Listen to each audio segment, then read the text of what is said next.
Capítulo 4. Televisão, uma janela indiscreta.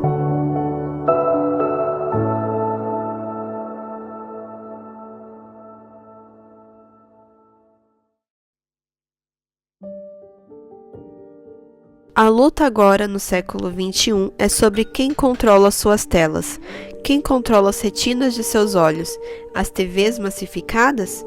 Sim. Timothy Leary em A Sociedade dos Chavões, de Claudio Tognoli. Pesquisa de opinião pública encomendada pelo Ministério da Justiça e pela Unesco ao Ibope mostrou que para 30% dos pesquisados a televisão é o principal veículo informativo e para muitos, 28%, formativo, sendo avaliada como uma importante fonte de atualização de conhecimentos e de entretenimento, uma vez que oferece uma gama de programação a custo zero. No entanto, a maioria dos entrevistados, 57%, afirmou não se preocupar com o conteúdo da programação televisiva, e é aí que mora o problema. Para o ex-ministro da Cultura, Francisco E. Forte, a TV pode servir como elemento forte de difusão cultural. Entretanto, o limite é o do respeito ao indivíduo.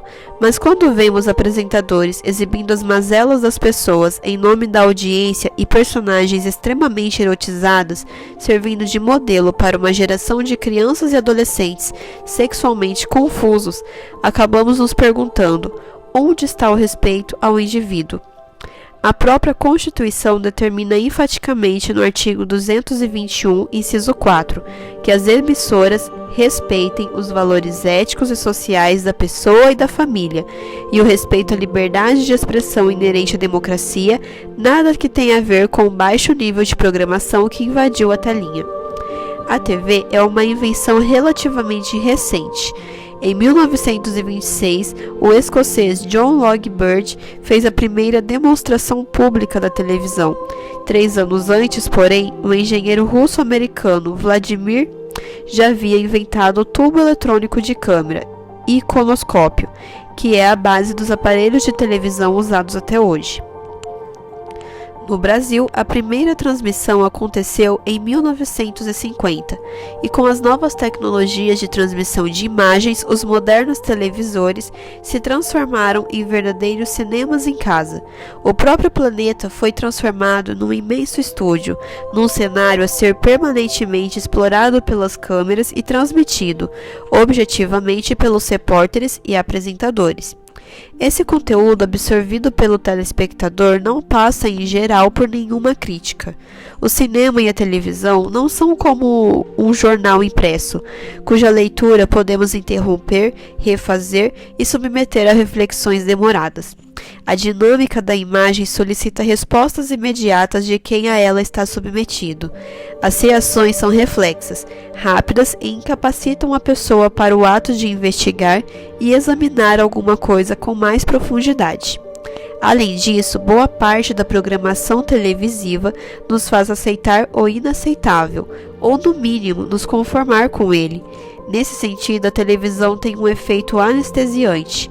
Todos sabemos que o mundo, sob vários aspectos, é uma sucessão de horrores, mas ao ligar a TV, contemplamos demoradamente esses horrores e, de certa forma, acabamos nos sentindo tranquilos, porque, afinal de contas, tudo está na mesma. No livro Propaganda Subliminar Multimídia, Flávio Calazans afirma, citando Harris e Jack Trout, que vivemos em uma sociedade saturada de informação. Assim, para se defender da overdose, a mente humana se adaptou aprendendo a filtrar, a rejeitar a informação a qual não lhe interessa se expor naquele momento. Desse modo, diz Calazans, o cérebro torna-se indiferenciada toda mensagem sem interesse. Tudo se torna fundo subliminar, depositando-se no inconsciente pessoal. Uma cultura subliminar, toda uma sociedade subliminar, uma subliminaridade multimídia. Vários estudos, especialmente na área da psicologia social, têm sido unânimes num ponto: a contínua exposição de cenas de violência reforça a conduta agressiva. Os especialistas sugerem que a violência observada na televisão pode não apenas influenciar a conduta agressiva, mas também os pontos de vista sobre a agressão e a violência. Segundo a filósofa norte-americana Cela Book, professora da Universidade Harvard, a maioria dos estudos mostra que as crianças são influenciadas pela exposição à violência na tela. E os hábitos adquiridos na infância são a base do comportamento adulto. Para ela, um dos mais dramáticos efeitos dessa influência é a dessensibilização. Isto é, a indiferença ao sofrimento alheio. Isso é chamado fadiga da compaixão, explica ela. Como se sabe que quanto menor a criança, menos ela discerne entre a fantasia e a realidade, a tendência é de ela copiar e valorizar o que ela vê na tela. Rui Castro, em sua coluna na extinta revista Manchete, do dia 27 de novembro de 99, escreveu: armado com o inesgotável arsenal de truques sujos, Jerry, lembra-se do desenho Tom e Jerry? Consegue fazer com que Tom seja eletrocutado na tomada, afogado na pia, incendiado na lareira, esmagado por pianos e muitas vezes explodido através do teto. Crianças insensíveis e sádicas assistem a tudo isso dando risotas diante da TV e provavelmente repetem aquilo tudo com seus próprios gatos. A violência na tela tem efeitos reais. Em 1960, o psicólogo norte-americano Leonard Aron entrevistou 835 crianças em Nova York e observou a influência da TV sobre elas. Constatou que, quanto mais programas violentos assistiam, mais agressivas eram. Em 71 e em 80, ele entrevistou o grupo novamente e verificou que muitos daqueles que tinham sido consumidores vorazes de violência na TV tiveram comportamentos hostis na adolescência e na vida adulta. Quanto mais agressivos eram aos 8 anos, piores tendiam a ser aos 20 e aos 30, protagonizando um maior número de prisões e condenações. A literatura médica já publicou mais de 150 estudos de campo sobre o tema que envolveram cerca de 45 mil participantes e 124 estudos laboratoriais com mais de 7 mil participantes. Absolutamente todos demonstraram a existência de relações claras entre a exposição de crianças à violência exibida pela mídia e o desenvolvimento de comportamento agressivo.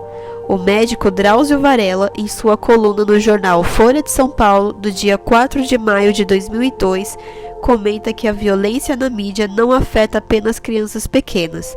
Ela exerce efeito deletério sobre o comportamento de um universo de pessoas muito maior do que aquele que imaginávamos. As mais respeitadas associações médicas americanas, entre as quais as de pediatria, psiquiatria, psicologia e a influente American Medical Association, publicaram em 2001 um relatório com a seguinte conclusão sobre o assunto: os dados apontam de forma impressionante para uma conexão causal entre a violência na mídia e o comportamento agressivo de certas crianças. A violência contra a mulher é outro grave problema do programa de televisão. Deborah Peterson, do Departamento de Igualdade de Direitos da Universidade de Minnesota, Estados Unidos, afirma que as imagens de violência contra a mulher exibidas sistematicamente pela televisão criam determinadas atitudes em relação às mulheres, isto é, a representação de comportamentos violentos contra as mulheres acaba fazendo com que isso seja assumido como algo aceitável. George Gerbner defende a teoria de que as pessoas submetidas à exposição excessiva à TV veem o mundo como um retrato do que vem na tela, fenômeno que as leva a supor que o mundo é tal qual como observam no televisor. A ficção se mistura à realidade. Já Elizabeth Noelle Neumann sugere que o impacto dos meios de comunicação é cumulativo e é responsável pelas atitudes e valores reinantes na sociedade. Outro problema relacionado com o binômio TV-crianças foi detectado por uma pesquisa do Ibope divulgada pela revista Isto É, do dia 24 de março de 1999. Os dados revelaram que as 10 atrações mais vistas por crianças e adolescentes entre 2 e 14 anos, num universo estimado de mais de 11 milhões, eram destinadas aos adultos. Coincidentemente, eram todas da Rede Globo. A lista não incluía nenhum programa infantil e a novela das 8 despontava em primeiro lugar com 19% da audiência. Mas isso é problema? Note o que diz o psicólogo e autor do livro Limites, 3 dimensões educacionais. A TV dá acesso a um mundo que as crianças não compreendem bem e precipita situações que a família ainda não sabe trabalhar, como sexo, morte ou cenas terríveis. É claro que é um problema, um problemão. E esse problema pode se tornar ainda pior quando se leva em conta os dados de uma pesquisa sobre os hábitos do telespectador, realizada pelo Instituto Datanexus no ano de 2002. Segundo o Datanexus, a liberdade das crianças diante da TV cresce cada vez mais, sobretudo quando há mais de um televisor na casa. Na classe A, 34% das crianças já têm um aparelho só para elas. Isso significa que, além de engolir todo o lixo televisivo, as crianças não têm por perto um adulto para ajudá-las a interpretar o que vem. A escritora de livros infantis, Ruth Rocha, em entrevista à Veja, dia 5 de maio de 99, comentando um caso escandaloso da época, diz que as crianças acabam assimilando informações fora do contexto adequado. Quando a Carola Scarpa vai à TV dizer que seu ex-marido, o Chiquinho, é gay, isso deflagra no público infantil uma série de perguntas, de dúvidas. Muitas crianças vão querer saber o que é gay. Outras vão indagar por que é errado um marido ser gay. São questões difíceis de responder se forem feitas cedo demais. As crianças acham que tudo o que passa na TV é verdadeiro, legítimo. Como explicar a elas que é um absurdo? A Carola Scarpa lavar roupa suja em público? Que ideia elas vão ter do casamento? Sem dúvida, a ideia que o inimigo de Deus deseja que tenham. A psicanalista e neuropsicóloga infantil Ana Olmos explica os efeitos que alguns dos fatores negativos da mídia podem ter sobre meninos e meninas. A hiperestimulação sensorial mudou a própria percepção das crianças de hoje em dia. Há muita imagem, muita surpresa, muito título e pouco conteúdo. Na Espanha, a duração média de um plano publicitário é de 1,1 segundo. Isso diminui a capacidade de concentração e, por consequência, de pensar criticamente e favorece o conhecimento dispersivo. E se considerarmos o dado segundo o qual cada criança passa em média 4 horas em frente à TV por dia, quando essa criança chegar aos 75 anos, terá passado 8 anos de sua vida assistindo a televisão, sendo estimulada por este quadro negativo. Parece que é um processo de emburrecimento. Não há preocupação em estimular o espírito crítico. A base do erro é provocar resposta mais emotiva do que racional. O consumismo, por exemplo, é isso. A conclusão de um relatório divulgado em 99 pela Academia Americana de Pediatria é a de que crianças com menos de 2 anos não devem assistir à televisão e as mais velhas não devem ter um aparelho de TV no quarto. O ideal é colocar esses aparelhos e mesmo computadores em salas comuns, onde os pais possam acompanhar e controlar sua utilização. Na verdade, segundo psicólogos, neurologistas e terapeutas sexuais, ninguém deveria ter aparelho de TV no quarto. O lugar dela é mesmo na sala, ou no recinto específico para se assistir TV. A televisão pode prejudicar a vida sexual do casal, e o hábito de assisti-la no quarto empobrece os relacionamentos e causa problemas de saúde. Em quarto de criança, a televisão é uma tentação desnecessária. A criança pode ver o que quiser e os pais nem ficam sabendo. Esse problema poderia ser evitado se o hábito de ver TV fosse coletivo. É preciso educar a criança e assistir à televisão comentando a importância de tal programa ou discutindo tal desenho. Assim, ela sai da passividade e passa a ser crítica em relação ao que vê, dizem os psicólogos. Existem milhares de motivos para que as crianças não vejam TV. Estudos anteriores mostraram que o hábito está associado à obesidade e à agressividade infantil. afirma Dmitry Christakis, pesquisador do Centro Médico Regional de Seattle, nos Estados Unidos. O resultado do estudo conduzido por Christakis foi divulgado na edição de abril de 2004 da revista Pediatrics, publicada pela Academia Americana de Pediatria. Foram pesquisadas 1.345 crianças de 1 a 3 anos de idade. De acordo com informações fornecidas pelos pais, aproximadamente 36% das crianças de 1 ano não assistiam nunca à TV, enquanto 37% assistiam de 1 a 2 horas por dia e por isso tinham um aumento de 10 a 20% de chances de desenvolverem problemas de atenção. Nas crianças de 3 anos, apenas 7% não viam TV e 44% assistiam de 1 a 2 horas por dia. O resultado da pesquisa sugere que o hábito de ver TV superestimula e modifica o desenvolvimento normal do cérebro de uma criança. Entre os riscos encontrados estão dificuldade de concentração, impulsividade, impaciência e confusão mental. Os pesquisadores não se preocuparam tanto em saber que programas as crianças assistiam, pois, segundo Christakis, o conteúdo não é o culpado pelos danos causados ao cérebro. O problema é a rápida superposição de elementos visuais, típica dos programas de TV. O cérebro de uma criança se desenvolve muito rapidamente durante os primeiros anos de vida. Ele está realmente sendo conectado. Neste tempo, diz o pesquisador, o estímulo excessivo durante este período em particular pode criar mecanismos danosos à mente da criança. Na mesma entrevista já mencionada, Ruth Rocha diz que se costuma criticar as novelas por mostrar cenas de sexo, mas isso não é o pior. As novelas que se pretendem tão realistas mostram o cotidiano deformado das famílias. Nunca se vê nenhum jovem estudando, no máximo na porta da escola. Não se mostra nenhuma tentativa de educar os filhos. Eles fazem o que querem. As moças não estudam nem trabalham, estão sempre na borda de uma piscina. Os maridos parecem alcoólatras. Chegam em casa e imediatamente se servem de um uísque. Não quero ser chata, mas por que os autores não aproveitam para mostrar os jovens lendo, mesmo que apenas no início de uma cena? Por que não iniciar uma ação com a mãe dizendo para o filho que ele não sairá de casa antes de fazer o dever de casa? Seria uma tremenda força para quem vive do lado de cá da tela.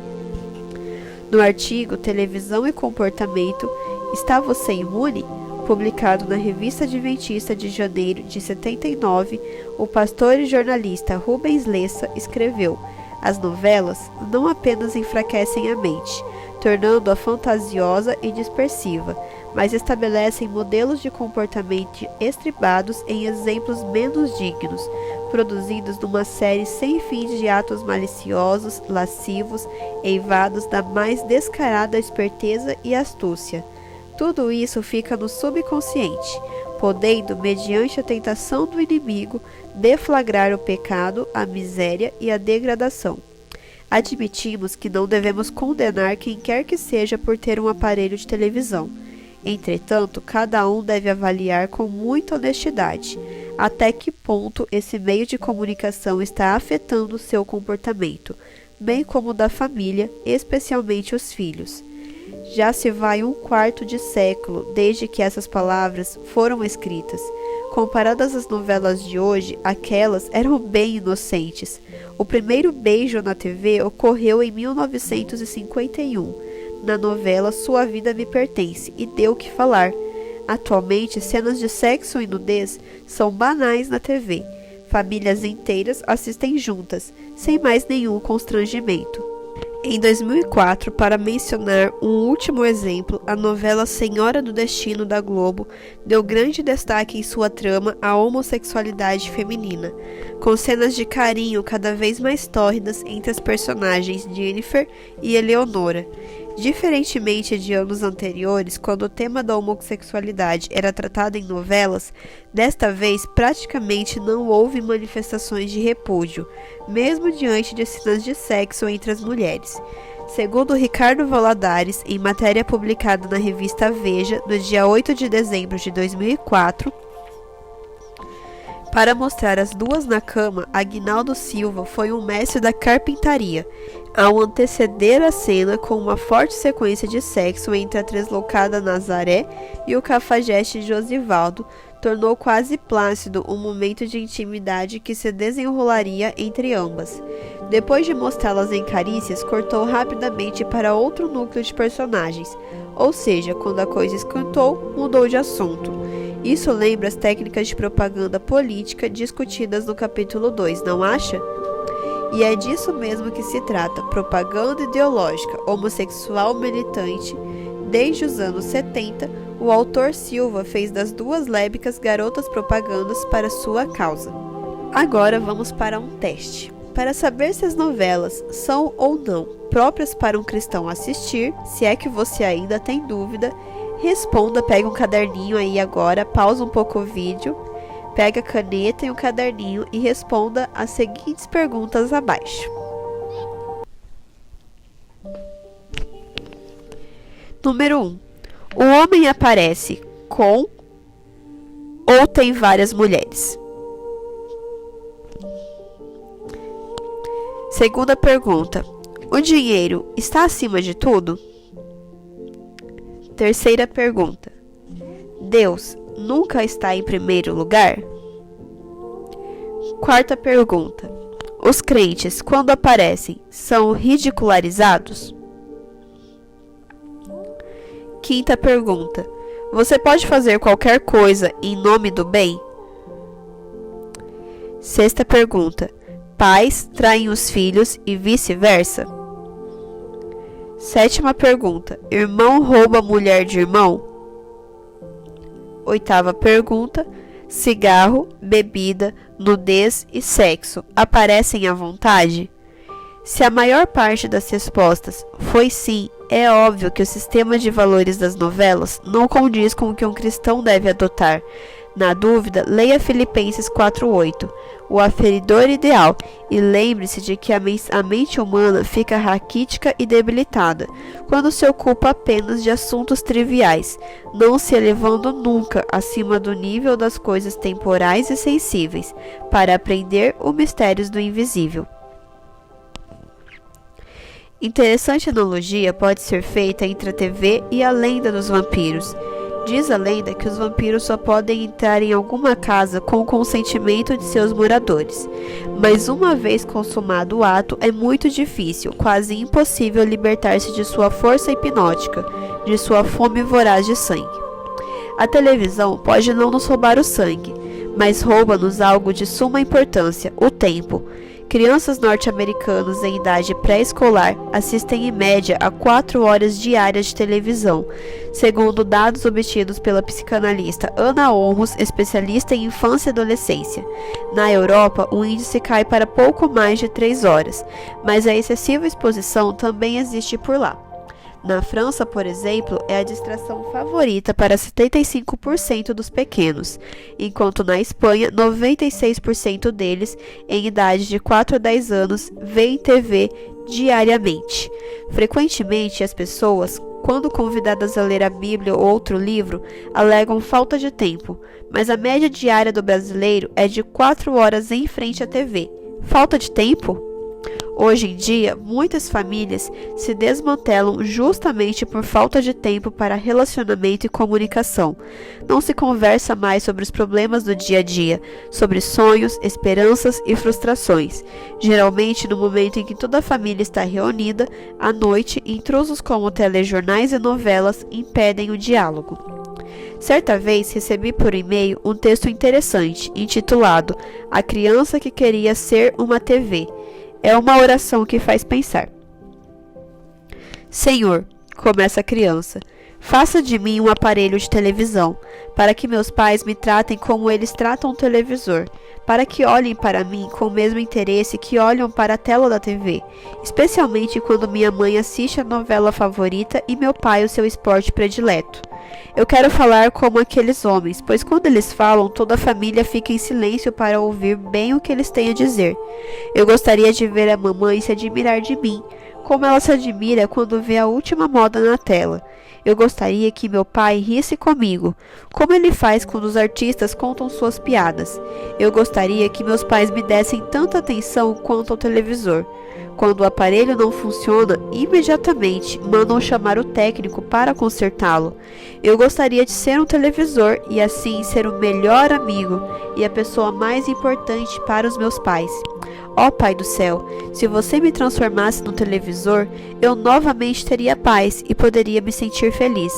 Pai, faça de mim um televisor, em nome de Jesus, amém. As pessoas, especialmente as do nosso círculo familiar, são os que de mais importante existe na vida, tanto que Paulo diz: se alguém não tem cuidado dos seus, e especialmente dos da própria casa, tem negado a fé, e é pior do que o descrente. 1 Timóteo capítulo 5, verso 8. Adotando o critério paulino, muitos cristãos viciados em TV e que negligenciam suas famílias não têm o direito de sequer ser chamados de crentes.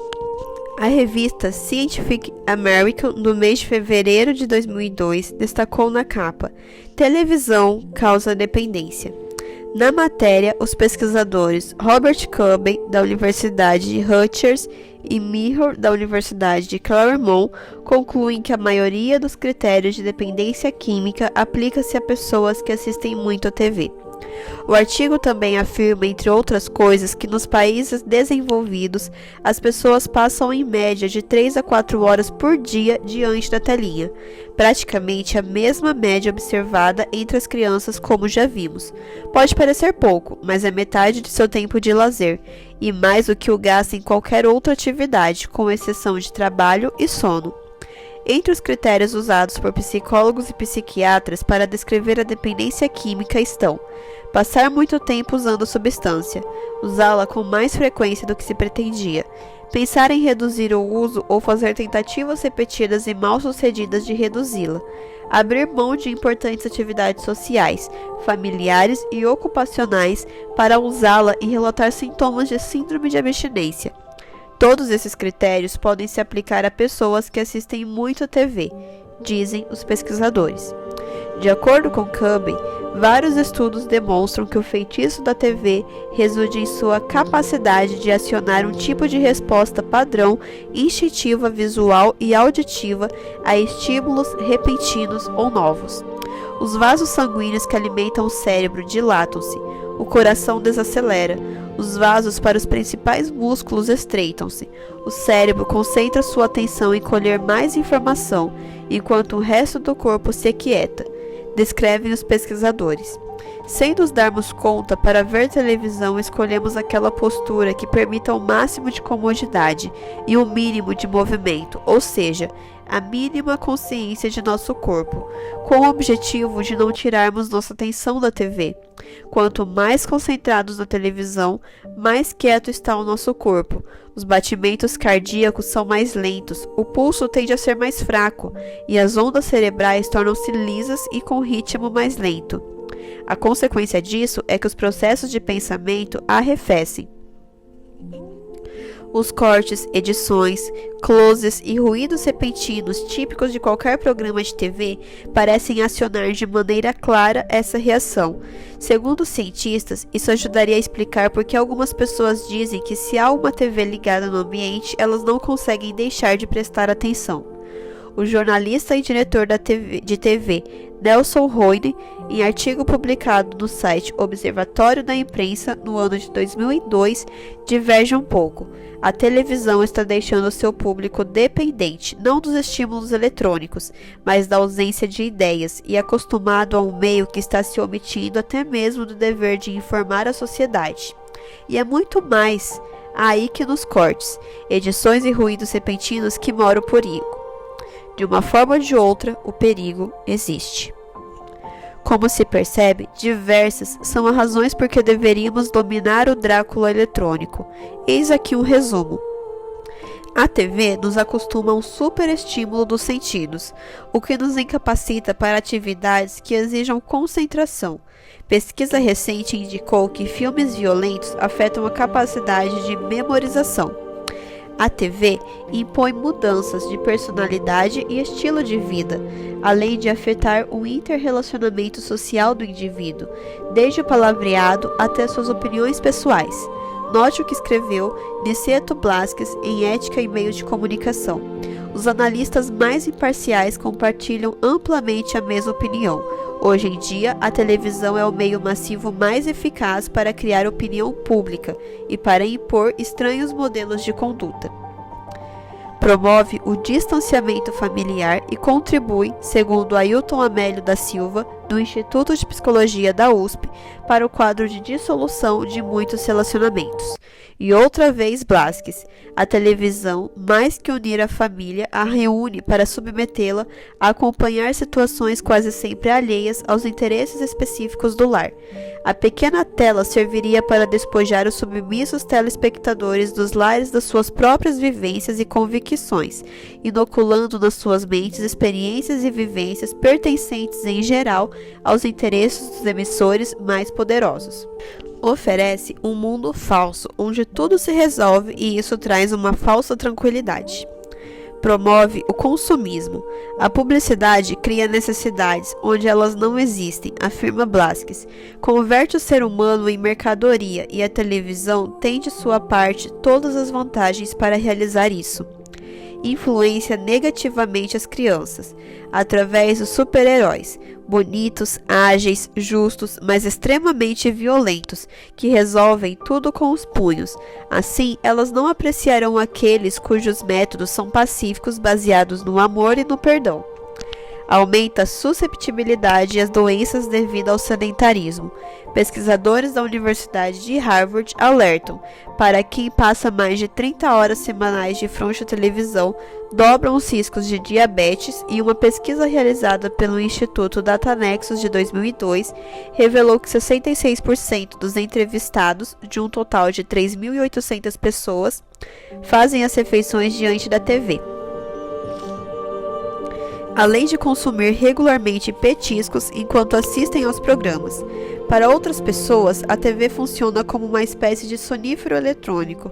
Só conseguem pegar no sono se o aparelho estiver ligado. Mas esse hábito é ruim, porque impede que se atinja um estado de sono profundo, fundamental para manter o equilíbrio orgânico. Os flashes de imagens e a mudança de sons não acordam, mas mantém o sono no estágio superficial, e é necessário dormir profundamente para a manutenção da saúde do organismo. A televisão promove intensamente ideologias anticristãs, como a nova era, o evolucionismo, o espiritualismo e o sexo sem compromisso. E como já dizia Goebbels, uma mentira insistentemente repetida acaba adquirindo aparência de verdade. Em 1997, o norte-americano Jerry Mander publicou uma polêmica obra, For Arguments, na televisão. Nela, o autor oferece uma lista de expressões significativas sobre os efeitos da televisão, obtidas mediante pesquisa. Das 2.000 descrições orais ou escritas coletadas, recorda as seguintes: sinto-me hipnotizado quando assisto televisão. A televisão suga minha energia. Sinto-me como se me fizessem uma lavagem cerebral. A televisão é uma droga e eu sou viciado nela. Os meus filhos parecem zumbis quando estão assistindo a TV.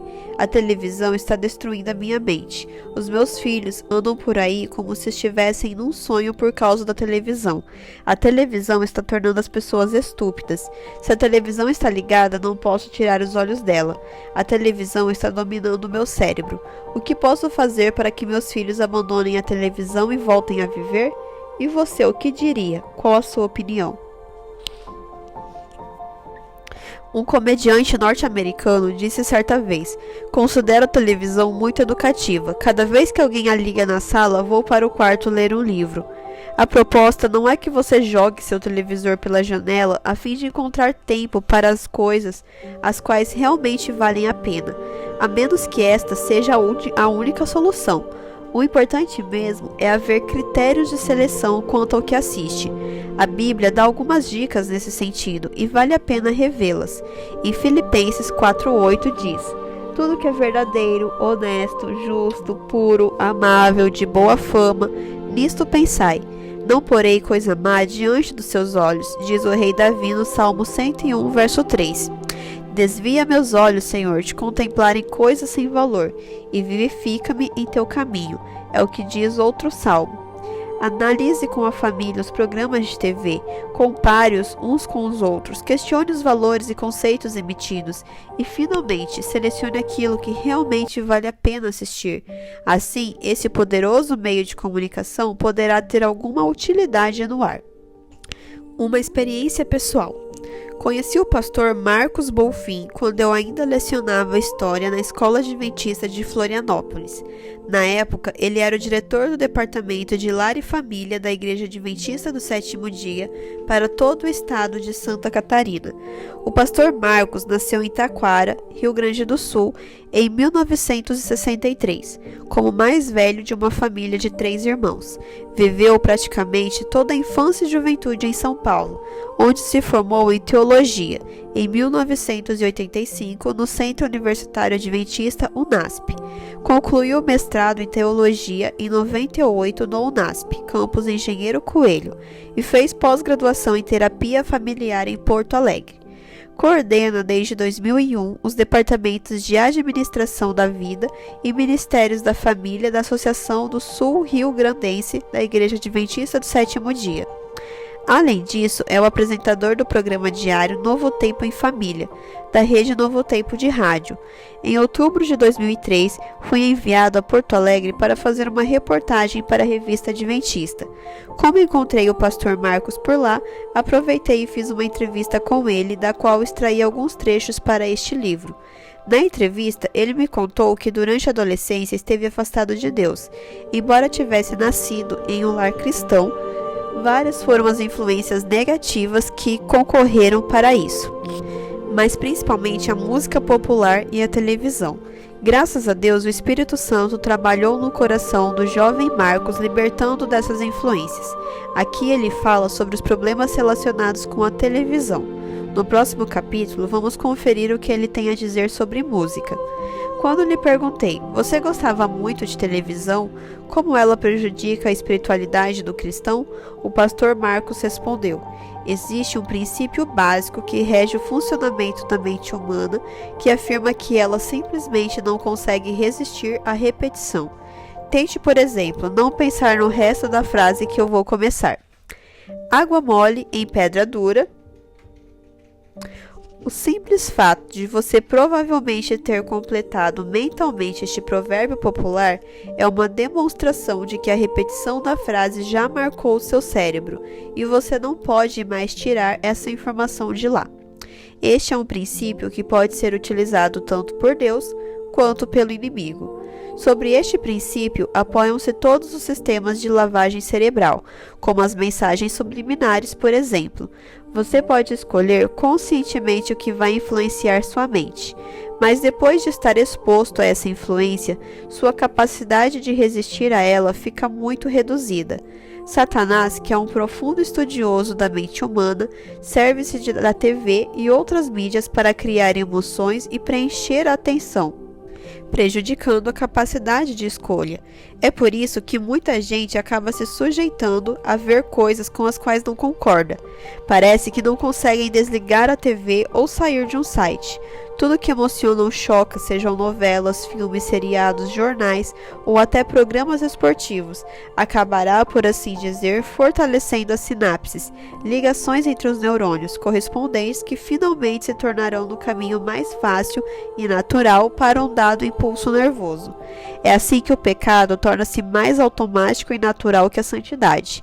Dessa maneira, martelando sua ideologia na mente dos incautos, Satanás consegue vendê-la ao preço que quiser e acaba custando muito caro, às vezes a família, outras vezes a honra, a saúde ou até mesmo a salvação. Em seguida, perguntei ao pastor Marcos que tipo de programas ele gostava de assistir, e a resposta foi: filmes e esportes. Não perdia o noticiário esportivo. Era um torcedor fanático e muitas vezes perdia o controle sobre minhas emoções por causa de eventos esportivos.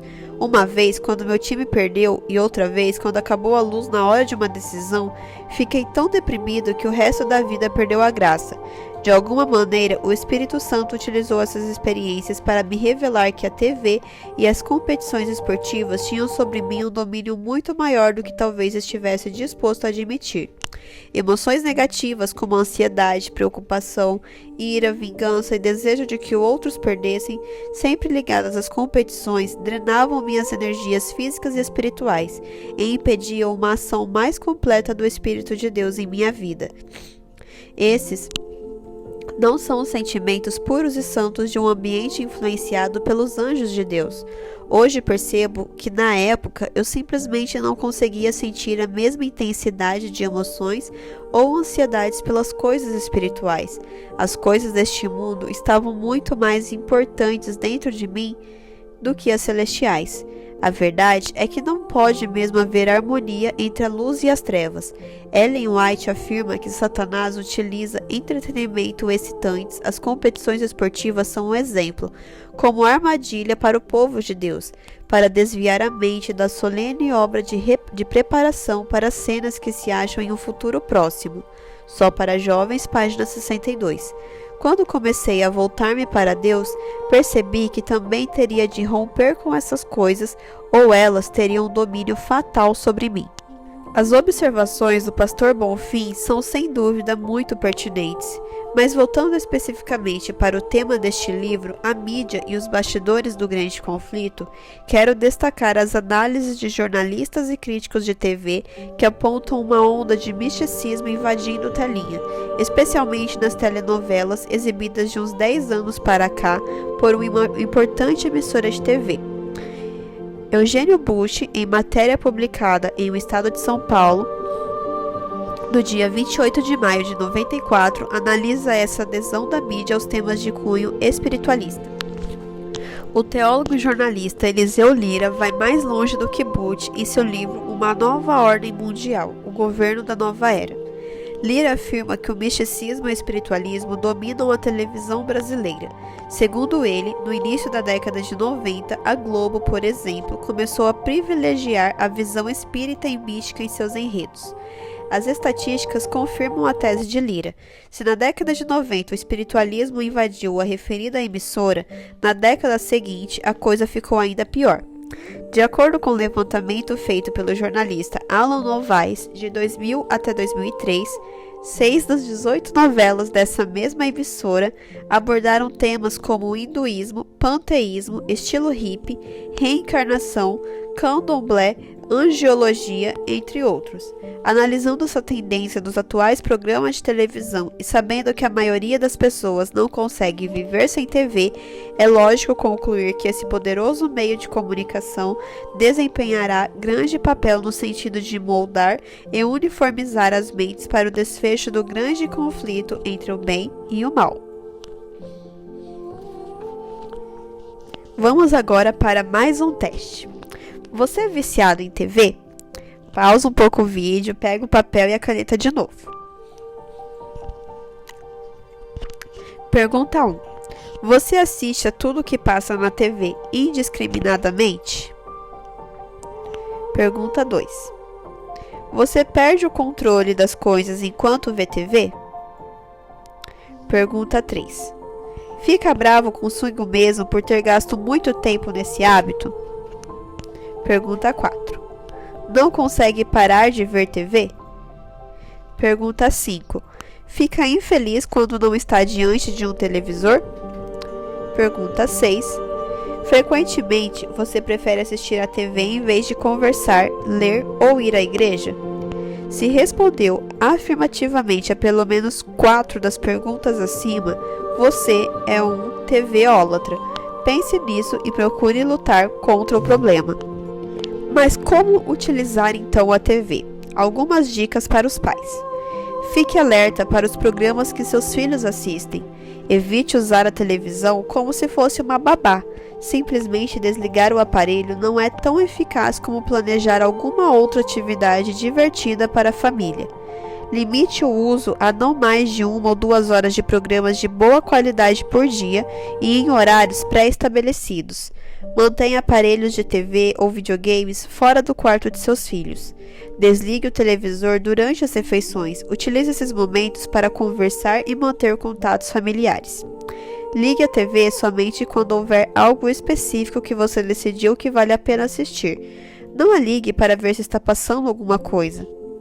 Não transforme a TV no ponto central da casa. Evite colocá-la no lugar mais importante. Assista ao programa que seus filhos estiverem assistindo, a fim de saber o que eles estão vendo e poder discutir afetivamente com eles. Tome cuidado especial ao assistir programas antes de ir dormir. Imagens que provocam emoção podem pendurar e atrapalhar o sono. Seja explícito com seus filhos sobre suas diretrizes quanto a filmes apropriados e analise antecipadamente as escolhas de filmes propostos. Aprenda a avaliar criticamente as ofertas da mídia e depois ensine seus filhos a respeito da influência dos meios de comunicação. Limite sua própria permanência em frente à televisão. Dê bom exemplo. As crianças se espelham no comportamento dos adultos e muitas vezes estes são escravos da TV e não escondem seu amor pelo aparelho. Marco Aurélio Bussacarini, tela violenta como a TV influencia negativamente você, sua família e seus filhos. E, por último, utilize o método analisar, comparar, questionar e selecionar.